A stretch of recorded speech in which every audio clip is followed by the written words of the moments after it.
എല്ലാവർക്കും good afternoon. ഇതാ ഞാൻ ഉച്ചയ്ക്കുള്ള ചോറാണിത്. ഇതിൽ ഒഴിച്ചേക്കുന്ന കറി നിങ്ങൾക്ക് കണ്ടാൽ അറിയാം. സാമ്പാറാണിത്. ഇതിലൊരു കഷ്ണമില്ല, കുറച്ച് പരിപ്പുണ്ട്, പിന്നെ മഞ്ഞ കളറുള്ള വെള്ളമുണ്ട്. ഇതാ അതിൻ്റെ കവറിൽ ഇത് ഞാൻ കറി വാങ്ങിച്ചുകൊണ്ടാണെന്നല്ല, ഇതിൽ കഷ്ണങ്ങളൊന്നുമില്ല. ഇത് ഞാൻ രാവിലെ എനിക്ക് വായക്ക് രുചിയില്ലാത്തതുകൊണ്ട് ഇഡ്ഡലി വാങ്ങിച്ചിരുന്നു. അപ്പോൾ ഇഡ്ഡലിയും അതിൻ്റെ കൂടെയുള്ള ചമ്മന്തി ചട്നി എന്നൊക്കെ പറയില്ലേ, അത് നമ്മുടെ നാട്ടിലുള്ള തേങ്ങയുടെ ഒന്നല്ല, ഇവിടെ മറ്റേ കടല കൊണ്ടാണ് തെലുങ്കന്മാരുടെ.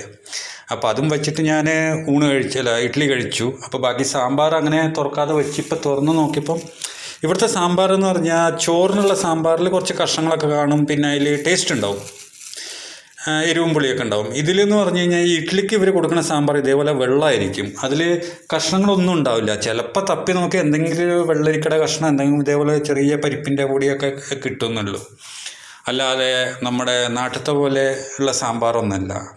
അത് ഇഡ്ഡലിക്കായാലും ദോശക്കായാലും ഇവർ ഈ വെള്ളം പോലത്തെ രസം പോലത്തെ സാമ്പാറാണ് കൊടുക്കുന്നത്. അപ്പോൾ അത് മധുരമുള്ള സാമ്പാറാണ്. അപ്പോൾ ഞാൻ അത് വെച്ചിട്ട് ഒന്ന് കഴിക്കാൻ നോക്കണം, കാരണം എനിക്ക് വായക്ക് രുചിയില്ലാത്തതുകൊണ്ട് എത്രത്തോളം കഴിക്കാൻ പറ്റുമെന്ന് അറിയില്ല. ഇന്നലെയും ഇത്ര തന്നെയാണ് ചോറെടുത്തത്, പക്ഷേ പകുതിയും കഴിക്കാൻ പറ്റിയില്ല.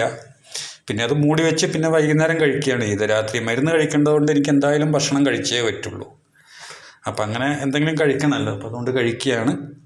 അപ്പോൾ നിങ്ങൾക്ക് തെലങ്കാനത്തെ സാമ്പാർ ഇതാണ് സംഭവം. മഞ്ഞ കളറുള്ള വെള്ളം, അതിൽ കുറച്ച് പരിപ്പിൻ്റെ ഓരോ കഷ്ണങ്ങൾ ഓരോ ഭാഗത്തായിട്ട് കാണാൻ പറ്റും.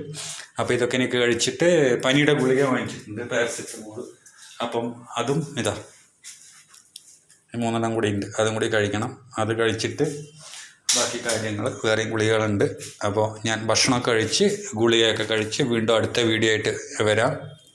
പിന്നെ കാര്യം, എന്നെ അറിയാവുന്ന ആൾക്കാർ ചിലവർ എന്നെ വിളിച്ചിട്ട് കിട്ടുന്നില്ല പറയുന്നുണ്ട്. അപ്പോൾ എനിക്ക് ഇൻകമ്മിങ് ഇല്ലാത്തതുകൊണ്ട് എൻ്റെ നമ്പർ വിളിച്ചാൽ കിട്ടില്ല. വാട്സപ്പിൽ മെസ്സേജ് ഇടുകയോ വിളിക്കുകയോ ചെയ്താൽ മതി. അത് തന്നെ ആരെങ്കിലുമൊക്കെ വൈഫൈ അടുത്ത ബിൽഡിങ്ങിലത്തെ കണക്റ്റ് ആകുമ്പോൾ നെറ്റ് ഓൺ ആയിരിക്കും. അപ്പം ആ ഒരു അസൗകര്യത്തിന് ക്ഷമിക്കുക.